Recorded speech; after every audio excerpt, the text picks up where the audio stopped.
We wanted to give a brief, as brief as we could, demonstration and how to find the Standard Oral Administration demo. It's been a little laggy in loading up when we've been trying it at different locations, and we didn't want to run into that, so we figured this might be an easier way to show. So we'll go through some of the high points and go from there. It is on the TEA website under Testing and Accountability under Standard Oral Administration. If you scroll down a little bit, it gives the choices to look through. Not a lot of options of tests to practice with. Grade 4 and Grade 8. Grade 4 Reading and Math. Grade 8 Science and Social Studies. So here's where it loads, and I will pause you for a little bit while it loads up and see you in a second. Alright, that was about 3 minutes of load time, which is actually quicker than it's been the times here at the Convention Center. But this is what the landing page looks like. Very similar to the actual test, but if you'll notice, this is the Standard Oral Administration, or SOA, Grade 4 reading test, and it is the release test from April 2013. To go on, there's a next button.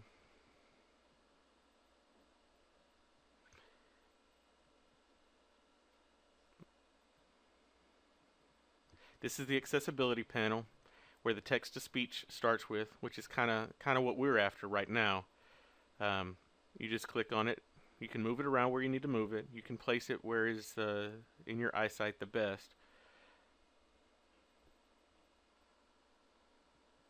Read the selection and choose the best answer to each question.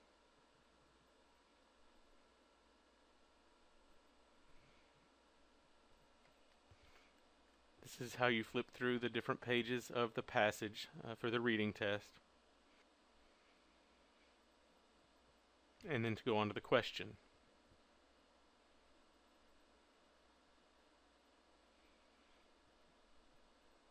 You can adjust the volume if you need to. Again, you can move it where you like. The reader can tell that Lady Bird Johnson was concerned that government leaders would not be pleased with her role in official ceremonies.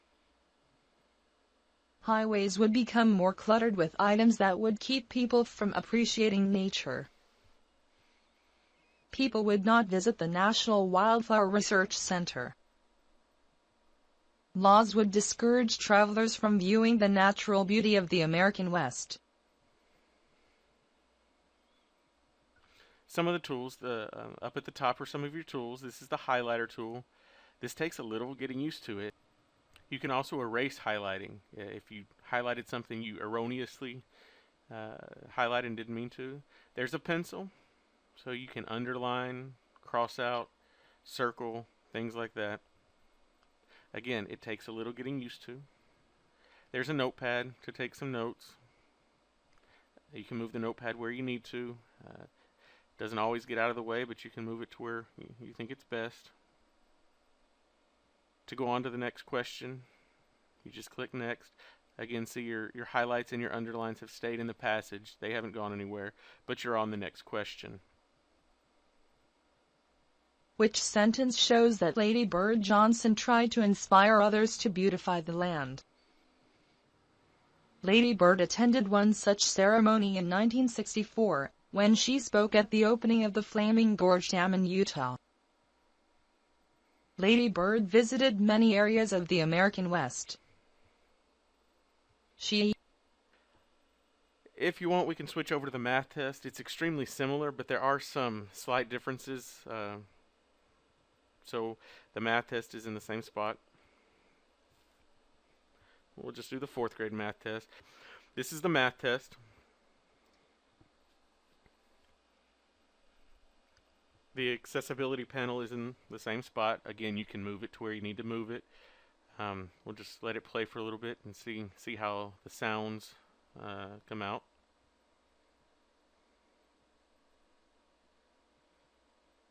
The pictures below show the choices for a lunch special at a restaurant.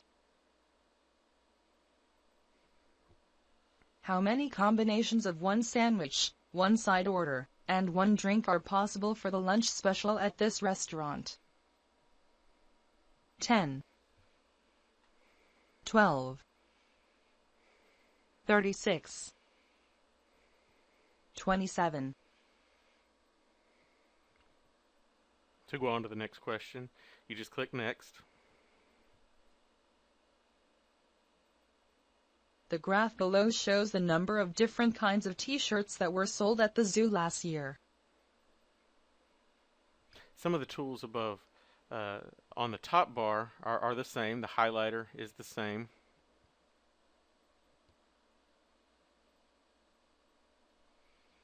The eraser is the same.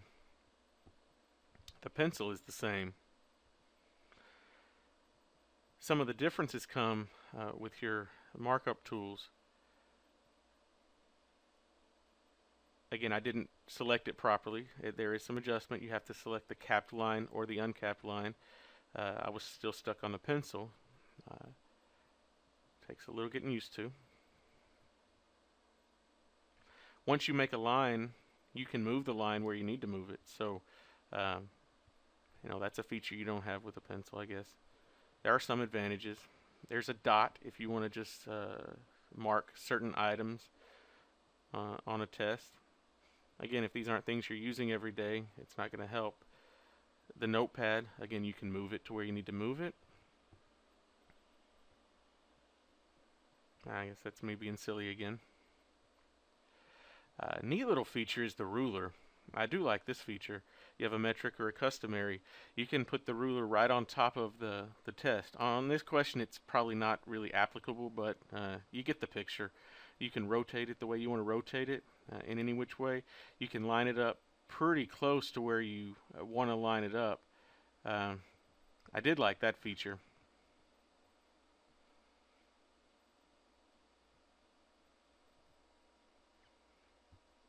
And it brings up your reference materials, which is your formulas and your graph paper. There are some neat things on the graph paper that I do like about the online version of the test.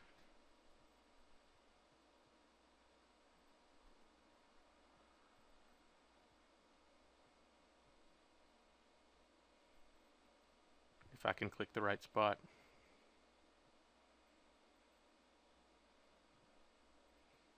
That's a dot. I wanted a line. That's a dot. I wanted a line. There we go. Again, takes a little getting used to. But on the graph paper, you can draw the line pretty accurately on the graph paper and move the line around as you need. And add more lines if you need.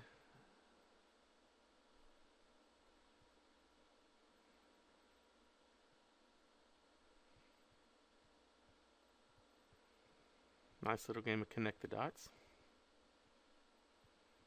Again, that's a nice feature, but the kids aren't going to use it unless they're comfortable with using this type of setup. So that's what we're after.